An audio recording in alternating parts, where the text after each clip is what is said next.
Okay, so I'm going to, you all have access to the paper I did, and I'm going to spend more time talking about the background of the paper, the background thinking, and the research that I'm involved with than the paper itself. I'm going to create a little context. I'm going to talk about renovation and facade retrofit, which has been a particular research focus of mine. I'm going to talk about energy and a little bit beyond energy into embodied energy. My research has led me into sort of head-on collision with durability issues and embodied energy. And so this is primarily the focus of my talk.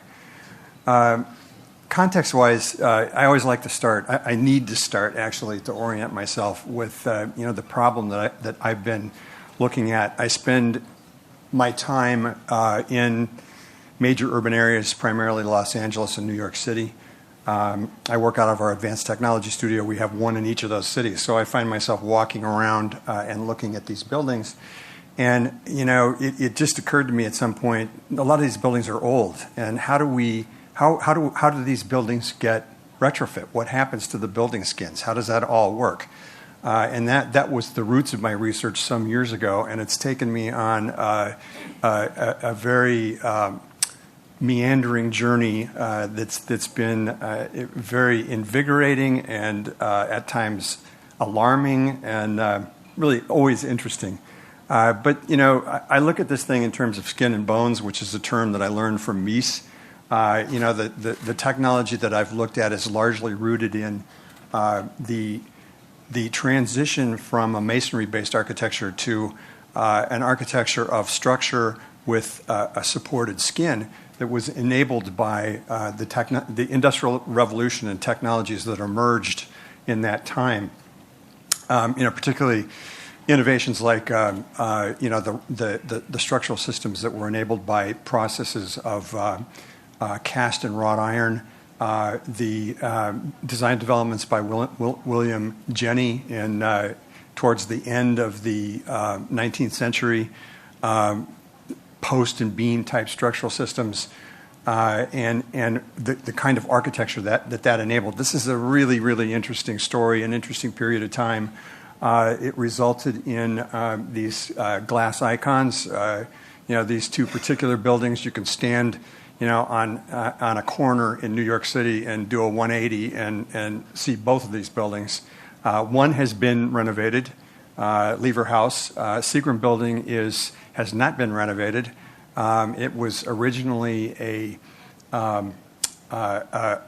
cast bronze, which is a highly durable material, and it still looks very good. I'm sure it doesn't perform that well.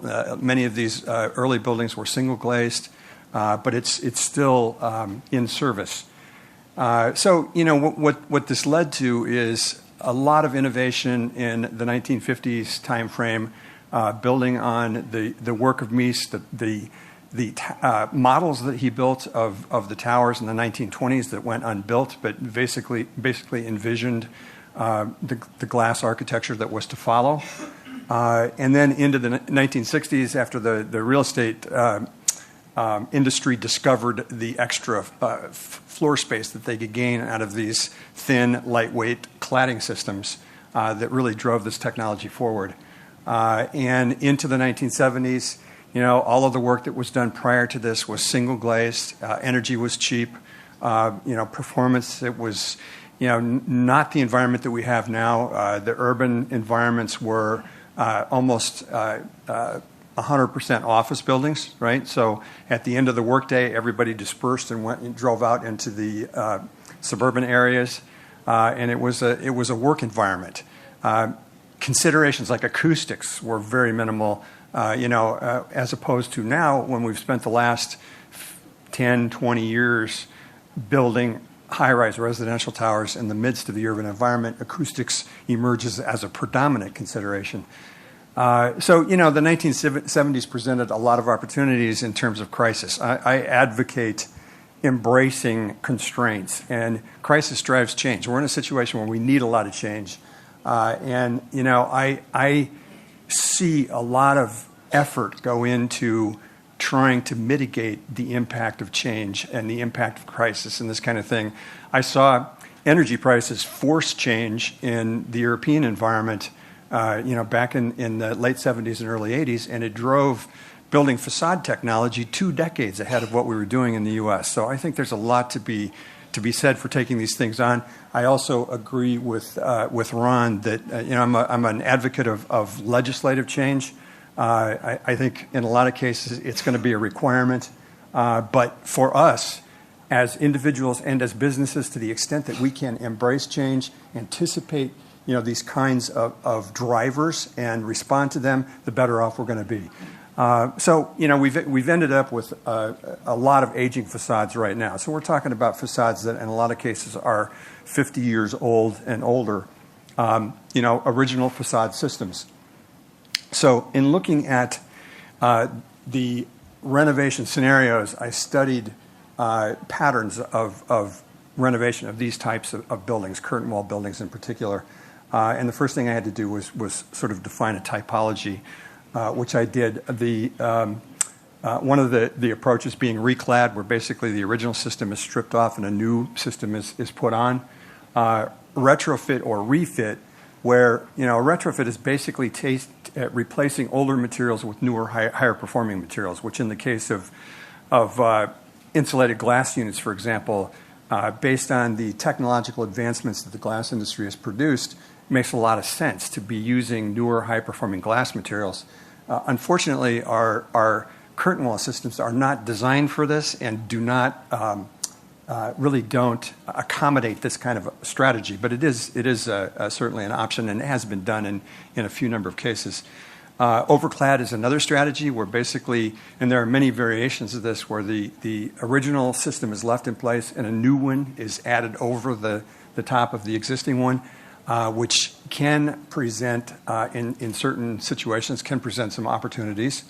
And a variation of the overclad is the double skin, where a new system is added over the top of the existing system. And I differentiate this because there's the potential. This is a challenging one. It has to be the right building. This certainly can't be done in every building, but where it can be done, the cavity can be used as an active element in the building environmental system, and it creates the potential for that.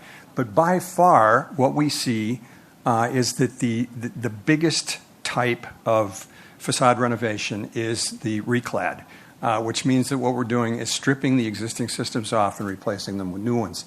This is primarily, in most cases, driven by by appearance. It's not by a complete failure of the system, although technically it's driven by the IGU, the insulated glass units, and failures in the sealing of the cavity of the insulated glass unit, and you'll get fogging and this kind of thing, which can range from terrible to not so bad. But it's largely the aesthetics, the appearance that drives these things forward.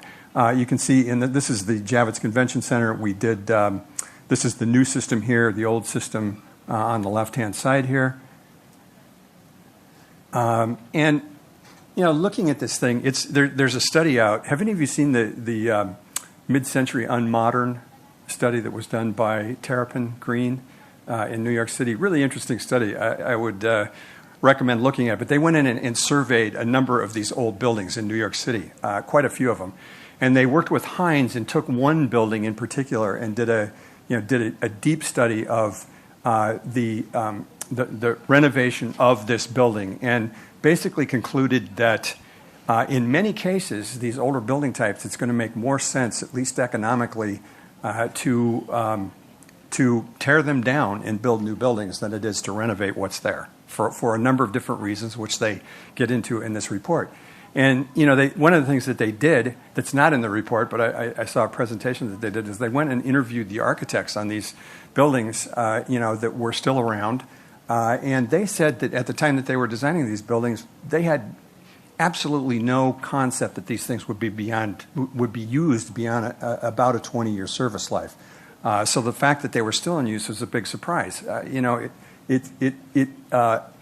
It brings to the forefront the question of how long should a building last. And I think we have moved forward from that throwaway culture that was predominant in the 1960s, and we're not as bad, but I still think we have a long way to go. So if you're talking about the building, how long should the facade system last? It's interesting because we got some of this morning. This is being addressed. It's becoming an issue. But I spend a lot of time with architects, a lot of time talking with architects, and I seldom miss the opportunity to ask them about how many projects they've been involved with where the service life of the building has been identified. And it's very rare. And when it is, you're talking about anywhere from a 50 to a 100-year service life. I've never heard any longer than a 100-year service life. But even for LEED platinum buildings, there is often not a service life that's identified for these buildings. So this is me in Photoshop, but we did the retrofit of the Javits Convention Center, and in the middle of the project, the governor decided that it would be a good idea.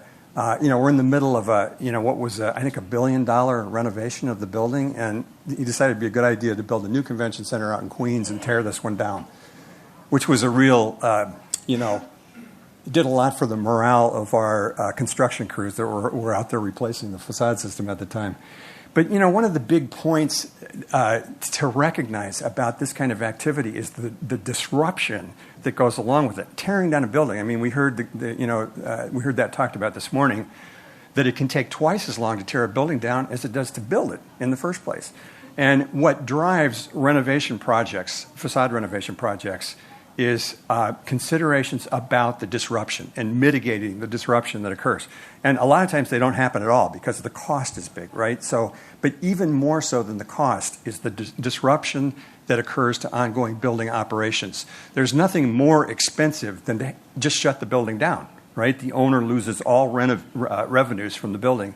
So they want to keep the building operational, and they don't care if it, we have this rare situation that occurs where they're telling us, spend more money if you can mitigate the disruption. So very different than a new construction project. So you can see in the convention center here, which we had to keep operational throughout, we basically built a new building inside the building. This is the roof of this temporary structure that we built inside the convention center. And this is the scaffolding sitting on top of that roof. So the convention center operations are going on below. This is an absolute forest of scaffolding. I think they had to go out and buy all new scaffolding. There wasn't enough in New York City to do this, to get us up to the top where we could access the glass systems that were in place. Boxing off the entryways so we could do those. So you can see a new entryway here where we're working on another part of the building down here. So very complex logistics that you get into in doing these things. Dramatic change in the appearance of the building. One of the big deals is, of course, the anchorages, and you start looking at these things from a standpoint of durability and differential durability. And one of the things that you recognize is, from the standpoint of mitigating disruption, one of the things you don't want to do is have to go in and replace those embeds that are in the floor slabs when you're doing a facade renovation. And it speaks to, these areas where there are opportunities for just a small cost increase, and you can do a better embed, a higher capacity embed, and that kind of thing, and not have to worry in the future about having to go through the disruption of drilling and jackhammering out those existing embeds to replace them, because those are the kind of noises that you just can't mitigate in a renovation. Some of the existing spandrel glass in this application was really in bad shape. They originally used, it was a 5-foot by 5-foot grid, mirrored glass, highly reflective, shows the distortions. You can see the kind of the discoloration that takes place. The old system, the new system. So we cut down the sight lines of the extrusion profiles and went to a bigger grid. Old system, new system. So much more transparent glass, yet higher performing. And then some of the spandrel areas we replaced with a stainless steel cladding system instead of glass. So there are a lot of examples of that. That's just one. But most of the focus that's gone on with energy is the big focus, right? And rightfully so. But there are other things to look at. And even when energy is the thing that is looked at, it's primarily operational energy on new buildings. Retrofit gets very little attention. It's all about this energy. I'm not going to dwell on this. We all know what this is about, although the thing that's interesting to me is that this emerged fairly rapidly in our collective consciousness, right, in the AEC community. This, this information was 10 years ago much less well known than it is now. But that's what's driving everything forward. How many of you know, I mean, a lot of you, international audience would have no reason to know about this, but people from the U.S., one of the things we have in place is the Energy Information and Security Act of 2007. Anybody heard of that? Very rarely I run into people that have heard of that. It was put in during the Bush administration, and it establishes some really interesting goals. I mean, now we have the 2030 challenge. We have the 2050 imperative more recently, which is really a pretty profound initiative. But the goals that are in this thing, 2030, all new U.S. commercial buildings net zero.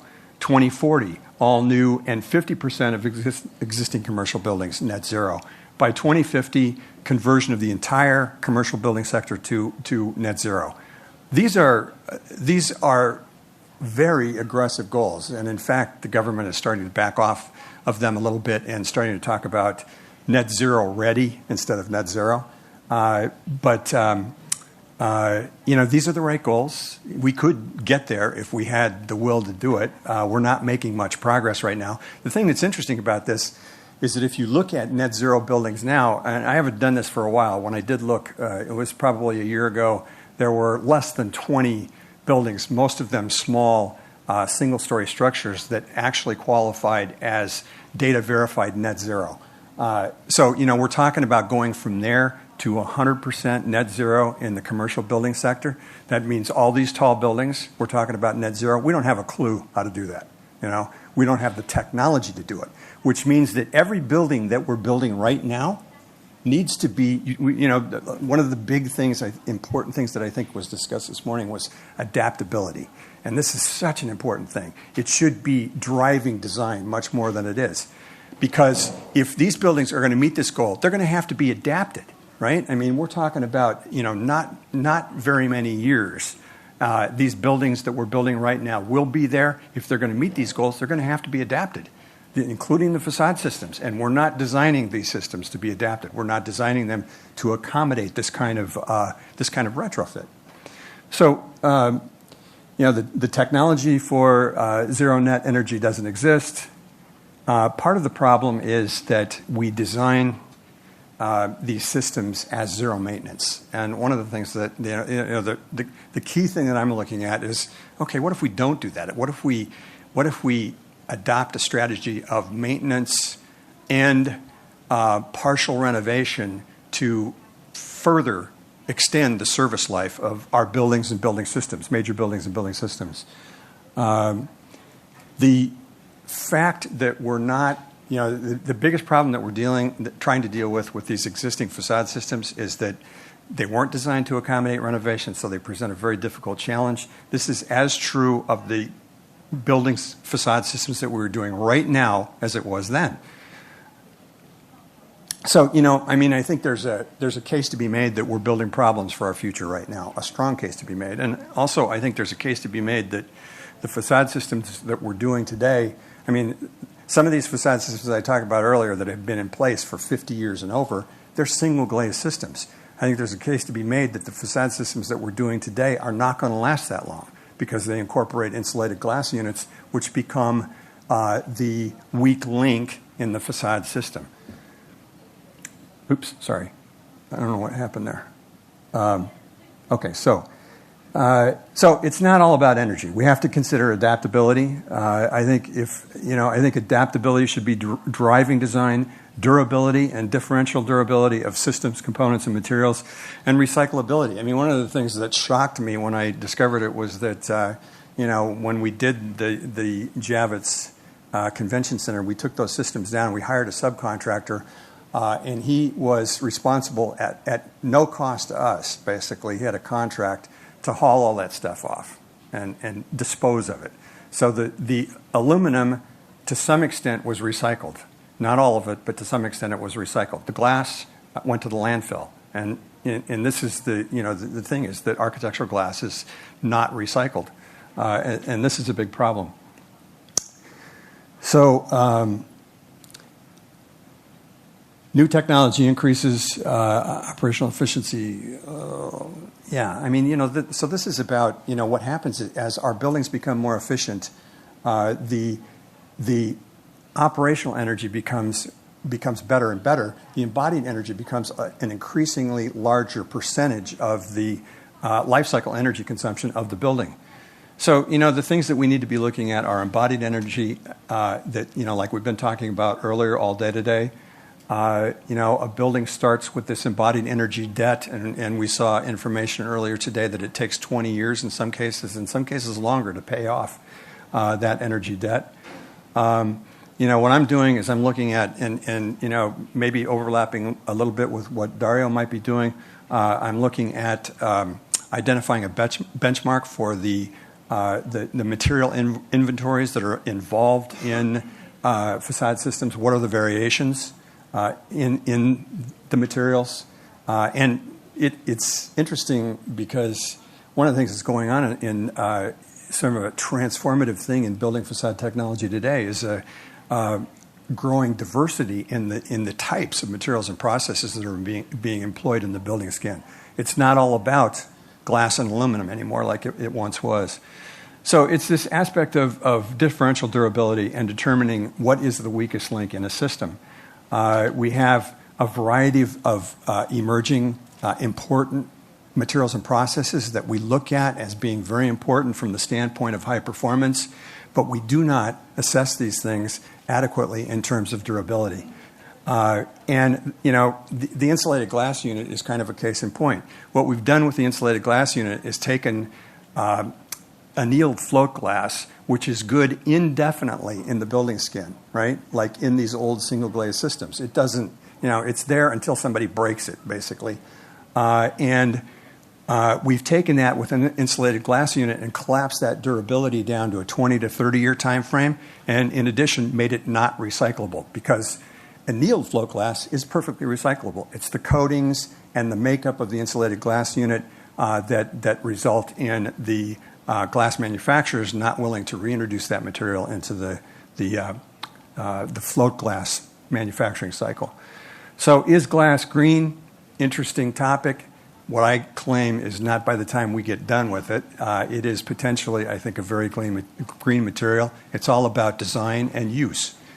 I'm doing analysis on both the framing systems and the glass in terms of the embodied energy and looking at life cycle assessment impacts from these. And what I'm really trying to get to is I want to create a framework to do an assessment. You can sort of, so what I'm doing is I'm looking at renewable systems, right? From a service life standpoint. I did a paper recently that was for a 1,000-year insulated glass unit, right? It's an insulated glass unit intended to last 1,000 years, which sort of started out as an exercise in hyperbole. But the more I got into it, what it really sort of led me to was a difference in thinking about these systems, renewable systems, right? Which deals with the disruption that comes from having to demolish a building or replace an entire facade system.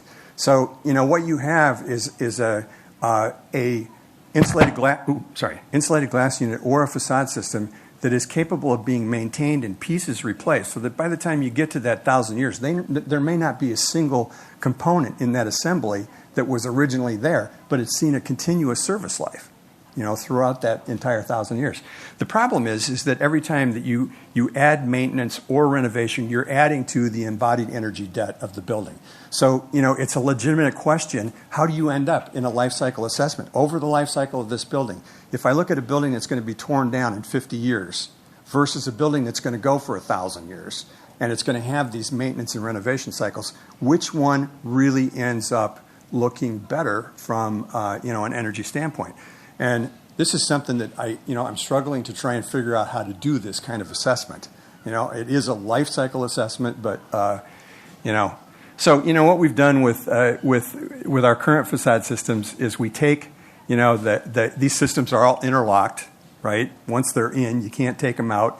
We take the performance part of it, the air and weather seal, and we bury it in the system so that it can't be inspected, much less replaced or repaired. And so, I'm looking at a different kind of system. This is a paper that if any of you are interested, this is my concept for a 1,000-year insulated glass unit. I'd be happy to provide you with this paper. It is basically a system that can be taken apart and maintained. There's no wet seals. There's no coatings on the glass. It is an approach for renewing a building system assembly to extend the lifespan of that building system. Resources at Enclos, a lot of facade-related resources. This is what we work at. These are available on our website, and I thank you very much.